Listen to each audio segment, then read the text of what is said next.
पाकिस्तान को पीएम मोदी का clear cut message, कहा पाकिस्तान से बात सिर्फ पीओके और आतंकवाद पर होगी। पाकिस्तान को पीएम मोदी की नसीहत, कहा पाकिस्तान को बचाना है तो आतंकवाद खत्म करे, पानी और खून एक साथ नहीं बह सकता। पीएम मोदी ने देश की पराक्रमी सेना को सलाम किया, बीते दिनों में देश का सामर्थ्य और संयम दिखा। पीएम मोदी ने कहा कि हमारे सैनिकों ने असीम शौर्य दिखाया, वीर जवानों ने अपने लक्ष्य को पूरा किया। प्रधानमंत्री ने पहलगाम हमले पर भी कहा कि हमले ने देश को झकझोर कर रख दिया। पहलगाम हमला क्रूरता और बर्बरता था। ऑपरेशन सिंदूर पर बोले पीएम मोदी, का ऑपरेशन सिंदूर न्याय की अखंड प्रतिज्ञा है, सेना की कार्रवाई को खुली छूट है। पीएम मोदी ने कहा कि सिंदूर मिटाने की कीमत हमने वसूल ली है, आतंकियों ने ये सपने भी नहीं सोचा था। 7 मई की सुबह प्रतिज्ञा के परिणाम को दुनिया ने देखा। पीएम मोदी ने कहा कि भारत के हमले से आतंकियों के हौसले टूटे, आतंकियों पर कड़ा प्रहार किया गया, उनके अड्डों को ध्वस्त कर दिया गया। पीएम मोदी ने कहा कि भारत के हमले से पाकिस्तान की मिसाइलें तिनके की तरह टूट गई, भारत के ड्रोन मिसाइलों ने सटीक हमला किया। भारत पाकिस्तान के सीज फायर पर अमेरिकी राष्ट्रपति डोनाल्ड ट्रंप का बयान, हमने परमाणु संघर्ष को रोका, सीज फायर न होता तो युद्ध हो जाता। डोनाल्ड ट्रंप ने कहा कि मुझे लगता है कि स्थायी युद्ध विराम होगा, दोनों देशों के पास बहुत सारे परमाणु हथियार हैं। डोनाल्ड ट्रंप ने कहा कि हम दोनों देशों के साथ व्यापार करने जा रहे हैं। दोनों देशों ने कहा सीज फायर नहीं तो व्यापार नहीं। सीज फायर के बाद भारत और पाकिस्तान के डीजीएमओ में पहली बार बातचीत, हॉटलाइन पर भारत का क्लियर कट मैसेज, कहा बात सिर्फ पीओके पर होगी। ऑपरेशन सिंदूर को लेकर सेना के डीजीएमओ ने प्रेस कॉन्फ्रेंस कर पाकिस्तान को बड़ी चेतावनी दी, कहा हम भविष्य की कार्रवाई के लिए तैयार, जब चाहे जहां चाहे हमला कर सकते हैं।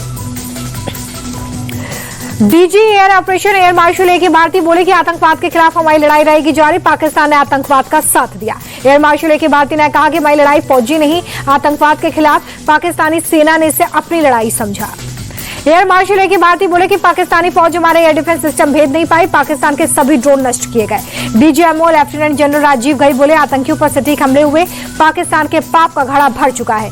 पाकिस्तान को भारतीय सेना की बड़ी चेतावनी, का हम भविष्य की कार्रवाई के लिए तैयार, जरूरत पड़ी तो करेंगे अटैक। भारतीय नेवी का पाकिस्तान को मैसेज, जरूरत पड़ने पर सटीक निशाना लगाएंगे। सीज फायर के बाद इंडिया के 32 एयरपोर्ट खोले गए, तत्काल प्रभाव से खोले गए हैं एयरपोर्ट। पटना लाया गया शहीद बीएसएफ के सब इंस्पेक्टर का पार्थिव शरीर, मंत्री नितिन नवीन और तेजस्वी यादव ने दी श्रद्धांजलि। जाकिर हुसैन के परिजनों से मिले जम्मू कश्मीर के एलजी मनोज सिन्हा, हर मदद का दिया आश्वासन। पाकिस्तान की गोलीबारी में जाकिर हुसैन की मौत हो गई थी। जम्मू कश्मीर के सीएम उमर अब्दुल्ला ने पुंछ का दौरा किया, पीड़ित परिवारों से की मुलाकात। सुनील कुमार के परिवार से भी मिले जम्मू कश्मीर के डिप्टी सीएम, परिवार को दी सांत्वना। शहीद मोहम्मद इम्तियाज के परिजनों को बिहार सरकार से बड़ी मदद, 21 लाख रुपए देगी बिहार सरकार। बीजेपी नेता रविंदर रैना की पाकिस्तानी सेना को दो टूक, कहा पाकिस्तान ने मानवता का कत्ल किया। ऑपरेशन सिंदूर की सफलता पर तिरंगा यात्रा निकालेगी बीजेपी, 13 से 23 मई तक निकलेगी यात्रा। ऑपरेशन सिंदूर को लेकर बीजेपी की प्रेस कॉन्फ्रेंस, संबित पात्रा बोले आतंकवाद का खात्मा पूरी दुनिया ने देखा। हरियाणा सरकार के मंत्री अनिल विज का बयान, सीज फायर ही हुआ, लड़ाई खत्म नहीं हुई, पाकिस्तान ने हिंदुस्तान की ताकत देखी।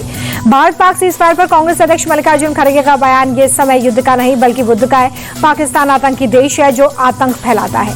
आरजेडी नेता तेजस्वी यादव का बयान, हम भारतीय सेना को सलाम करते हैं, हर बार की तरह इस बार भी मुंह तोड़ जवाब दिया। सीज फायर पर बोले आरजेडी सांसद मनोज झा, सरकार को विशेष सत्र बुलाना चाहिए। कांग्रेस नेता पवन खेड़ा का बयान, सेना ने बहादुरी से पाकिस्तान को सबक सिखाया।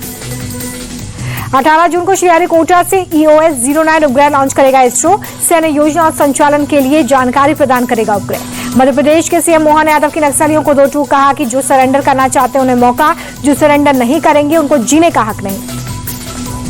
दिल्ली को सीएम रेखा गुप्ता की सौगात, 500 किलोवाट के सोलर प्लांट का उद्घाटन किया। पंजाब हरियाणा जल संकट पर मंत्री अनिल विज का बयान, कहा जब तक दिल्ली में आपकी सरकार रही तब तक पानी बंद नहीं हुआ, दिल्ली में आपकी हार को लेकर मान सरकार बदला लेना चाहती है। गोरखपुर में सीएम योगी ने जनता दरबार लगाया, लोगों की समस्याएं सुनी। वाराणसी में सीएम योगी आदित्यनाथ ने की समीक्षा बैठक, विकास कार्यों के संबंध में अधिकारियों से लिया अपडेट।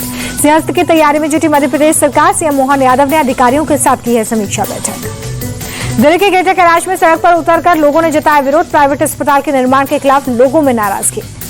विराट कोहली ने टेस्ट क्रिकेट से लिया संन्यास, इंस्टाग्राम पर पोस्ट कर दी जानकारी। T20 क्रिकेट से पहले रिटायरमेंट ले चुके हैं कोहली, फिलहाल वनडे और आईपीएल में खेलना जारी रखेंगे। सीज फायर के ऐलान के बाद शेयर बाजार गुलजार, सेंसेक्स साल की सबसे बड़ी तेजी के साथ दर्ज 2975 पॉइंट चढ़कर 82,429 पर चढ़ा।